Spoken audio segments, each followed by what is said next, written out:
पूज्य गुरुदेव को प्रणाम। आइए इस कहानी के माध्यम से जानते हैं कि सभी कहते हैं दिल की सुनो, पर कैसे? बगैर हैंडल का दरवाजा। तो किस तरीके से बगैर हैंडल का दरवाजा?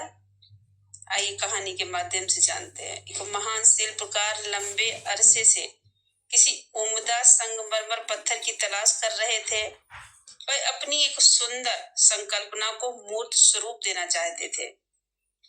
एक दिन उन्हें अपने मित्र के घर धूल से भरा संगमरमर का एक बड़ा पत्थर दिखा। कौतूहलवश उन्होंने पत्थर पर चढ़ी धूल को हटाया तो उन्हें आश्चर्य हुआ कि ये तो वही पत्थर है जिसकी वह अरसे से तलाश कर रहे थे। उन्होंने अपने मित्र से वह पत्थर लेकर लगभग 3 साल की कड़ी मेहनत और लगन से अपनी कल्पना को साकार रूप दे दिया। एक माँ व उनके नन्हे बच्चे की उस बेजोड़ कलाकृति में सुंदरता, तकनीकी कौशल और जीवंतता, इन सभी का अद्भुत समन्वय था। जब मूर्ति बनकर तैयार हो गई तो शिल्पकार ने सबसे पहले अपने उसी मित्र को देखने के लिए आमंत्रित किया। मित्र ने जब ये कलाकृति देखी तो दंग रह गया। उसने कहा, ये तो अद्भुत है। इसकी प्रशंसा के लिए मेरे पास कोई शब्द नहीं है। यह मेरी कल्पना से ही परे है। भाई, तुम ही बता सकते हो कि कोई इतनी सुंदरता और पूर्णता के साथ कैसे कार्य कर सकता है। शिल्पकार ने अपने मित्र की प्रशंसा पर उत्तर बहुत ही विनम्रता से दिया। ये सुंदरता और पूर्णता तो उस पत्थर में पहले से ही विद्यमान थी। मैंने तो सिर्फ अनावश्यक पत्थरों को तराश कर